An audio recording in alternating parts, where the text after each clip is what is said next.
Hey guys, and today we're doing our session on parents. Subreddit, where a title parent, a mother or a dad, thinks that the child is more over the world. Okay, so this one, entitled mother, my child can do whatever they want to make them happy. Random changer, who buy orange juice? Another long one, so consider yourself warned. I'm not a native English speaker, so it might be that I'm using a wrong term here. Liberal upbringing. In this case, it means that the child can do whatever they want as long as they're happy. This story happened to a friend of mine a couple of years back, so the conversation won't be 100% word for word accurate. One day, my friend went to the supermarket, as people are wont to do, and there were quite a few people waiting in line, as it was a Saturday. Waiting in line were, among others, an old lady, LL, a teenager, T, and a entitled mother, AM, and her kid, entitled kid, EK, with my friend being the first person in line after the person helped at the moment by the cashier. So order of waiting in line, another person, friend or lady, then a mother, mom plus kid, teenager. The old lady had to walk with the cane and was patiently waiting behind my friend. All of a sudden, she feels something banging against her cane. She looked down and sees the entitled kid kicking the cane for some reason. The mother is busy loading her groceries on the conveyor belt slash assembly line thingy. No idea what the correct term is for this, sorry. It's a conveyor belt, whatever you want to call it. Yeah. She is not paying attention to the kid. Yeah. Okay. A lady. And a friend tone, can you please? And a friendly tone, can you please stop kicking my cane, dear? I needed to walk and keep my balance. I told the kid, stop kicking and quickly hides behind the mother. The old lady smiles at them, turns back around, and smiles at my friend, who had turned around to see what was going on. 10 seconds later, the old lady once again feels something banging against her cane. She turns around, and again, that time the kid was kicking it. The lady still, and her friend goes, dear, I'm asking you again, can you please stop kicking my cane? I need it for my balance. If you keep kicking it, you might kick it away, and I could fall. The other kid stops kicking it for a certain second. Oh my god, I can't speak. Encounter kid stops kicking for a second, grins gleefully, and starts kicking the cane again. Quite hard. I died low. God. Old lady turns to the entitled mother and asks, still friendly, could you please tell your kid to stop kicking my cane? I've told them 2 times already how dangerous this could be for me. But they won't listen. But they don't want to listen. Entitled mother stops huffing and puffing. My kid isn't doing anything dangerous. He's just kicking the bin and being. He is just kicking it a bit because he's bored. You haven't fallen over yet, have you? So he's sturdy enough to take a few kicks. Hate the title beetle. Oh, lady, at this point is starting to get annoyed. Who wouldn't be? And she asks the mother again to tell her kid to stop kicking the cane. And tell the mother, no, I will not tell them to stop. I give my child a liberal upbringing so they can do whatever they want if it makes them happy. Behind him, tired mother. My friend noticed a teenager who had been watching the scene unfold for quite some time, getting quite angry. She had a big bottle of orange juice in his hands, and as the trying mother started yelling that her child could do whatever it wants, as that is what it means to practice liberal upbringing. An old lady just wants to ruin their fun. He quickly unscrews the cap on the bottle and proceeds to dump the contents all over entitled mother's head. Yes, justice. Entitled mother immediately shuts up in shock, turns to look behind her as a teenager who just grins and says, my mom gave me a liberal upbringing too, so if I want to dump orange juice all over some stuck up bitch of a woman because her kid is harassing a poor old lady, I can do that because it makes me happy.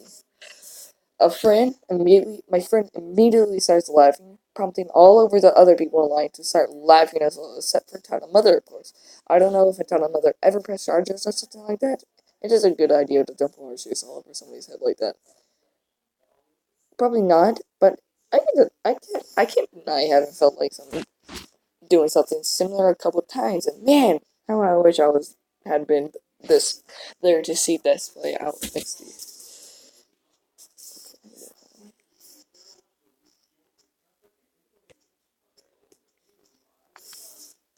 I don't care if he needs emergency surgery. My daughter's more important. So this just happened last night, Friday the 13th. Jason. I have been having some pretty bad abdominal pain since the 12th. Well, yesterday I went to a local clinic and found out that I had I cannot say the word. The clinic called an ambulance and was transported to the big hospital. When I got there, they took me into a room and had me stripped butt naked. And I'm so immature, I swear to God. And rushed me to the OR. As we were moving through the ER, and this Karen stopped us and asked why I was being rushed before her daughter, since they had been here longer. Where was it? The nurse told her that I was being rushed for emergency surgery. She said, "I don't care. My daughter is in more pain, and he needs what? Okay, and she needs to, and he needs to wait his return." The nurse said, "Ma'am, your daughter has a sprained ankle, and this gentleman could die." She reluctantly moved out of the way when she saw a couple police officers walking towards her. "Well, surgery, wait, I didn't die. Was released at 12 o'clock this afternoon." Edit. Holy crap!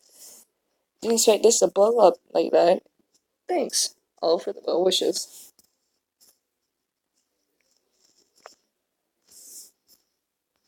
Episode 1. The entitled ex-wife wants more child support. Okay. I searched for an entitled ex-wife subreddit, but did not find one. However, since this involves indirectly my children, I think that it qualifies as an entitled parent story. So here goes. Warning: this is kind of long, so bear with me. Too long, didn't read at the bottom. Okay. Background: my ex and I met in high school when we were 14 and started dating in my junior year. Got married a few years after I graduated and moved to her hometown. We live we live we lived paycheck to paycheck for quite some time. Moved from her hometown back to my hometown, and I subsequently joined the army. Ironically enough, this was the time when she told me that she wanted a divorce. Me, being fresh out of boot camp, and by this time extremely tired of her. Um, ish. Agreed. We had been married for about 7 years at this point, so I worked on the divorce through the mail with a lawyer that my dad knew in the hometown, as this was days and within which the internet was in its infancy. AOL was king, and MySpace was not even a thing yet. So fast forward through my 28 weeks of job training and the first year of my 2-year tour in Korea.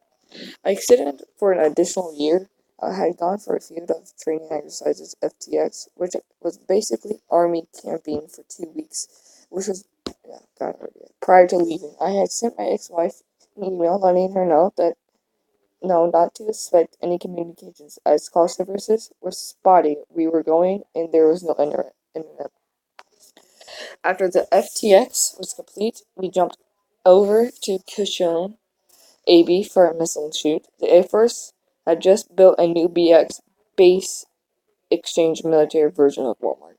So we were allowed to set up costs in an old BX building, which still had electricity and, more important, air conditioning. It also still housed for Cyber Cafe, which had not moved to its new location yet, as the aircraft were unable to take off at our home station due to weather. We suddenly had a free afternoon, so I decided to go over to Cyber Cafe to check my email.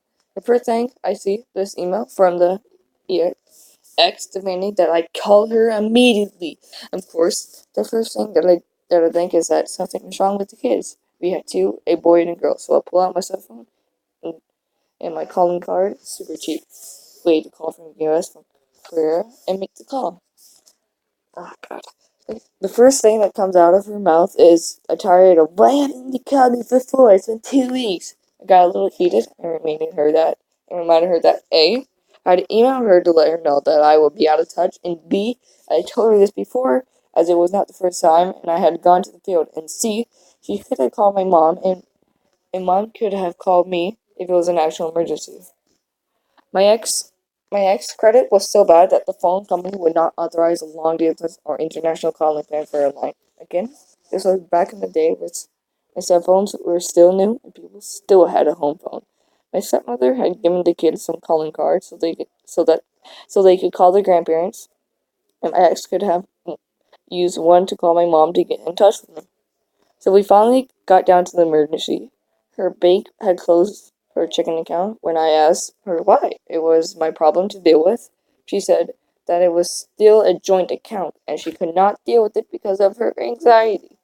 Now at this point I started to see red. You see, when I had taken the divorce papers up to her sign, one of the one of the things that I did was speak to the manager of the bank. Banks already had a reputation at the bank for bouncing checks. I explained what was going on to the manager, and she authorized the opening of a savings account for my ex, so that my child support payments could be deposited into it.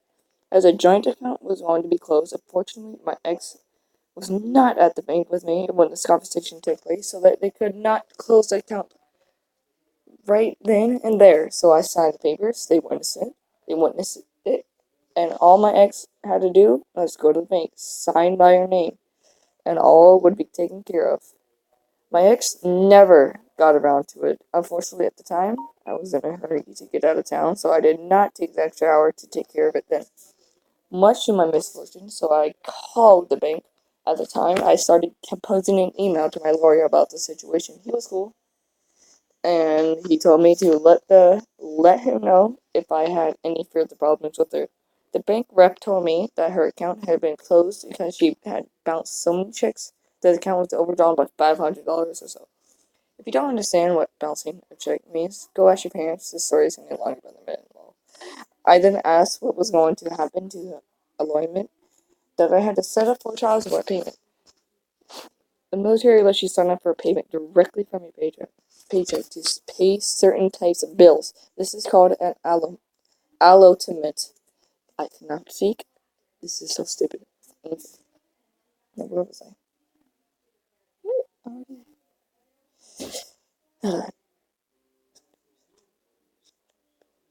Okay, it shows up as a deduction from your pay. The rep told me that since the account was closed, the child support will be sent back from where it came, i.e., the Army pay system. I sent all of this off to my lawyer, including her likely response. As it turns out, I was about 90% correct in how she would react, and he responded fairly quickly.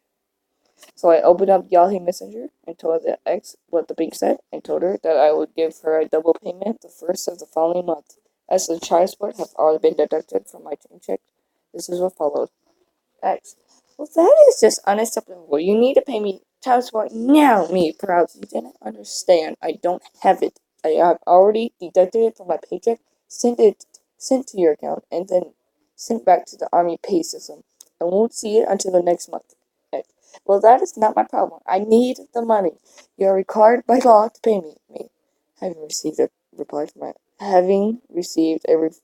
from my lawyer. I made a good faith effort to pay my court order child support obligation. It was your illegal actions, Bessie checks all of your town, that rendered you unable to receive the payment. Again, I won't see the money in my paycheck until the first of the following month. You can't squeeze blood from a turnip, meaning I don't have the money to send, and will not have it until next month. How am I going to feed these kids? This is all your fault. You need to fix it. I suggest you figure it out. You are the custodial parent with a responsibility to take care of my kids. I fulfill my financial obligation. Not my fault that your actions caused you to not able to receive this child support. If you don't send me my child support right now, I'm going to report you to the DHS, Child Welfare Agency, for non-payment of child support. Cool. I'll just fax them a copy of my legal and earnings statement that shows the child support element on it. Then went back and forth for a few minutes, and I agreed to send her $50 through Western Union to cover the essentials. Nobody has arteries for the kids. Which was all that I could spare. How are you gonna send me my child support from now on since you don't have a bank account? I'm going to mail a check, of course. What? I can't cash a check here. I'm banned from cashing checks at every business in town. You had to send me my child support in a manner in which I can receive it. Not my problem.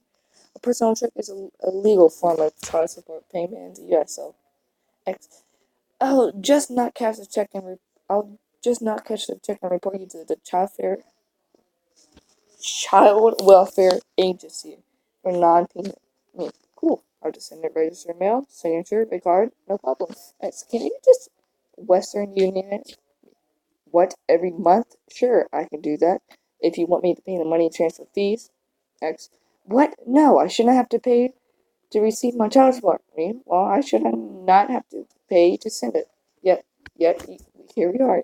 Too long to read. My ex caused her bank account to be closed and thus unable to receive child support elements from my paycheck. Hilarity and sword ensued. Well, here we go, folks. Um, that was the first episode of our science of title parents and the first ever subreddit I've ever done on this channel. I'll see you dudes in the next video.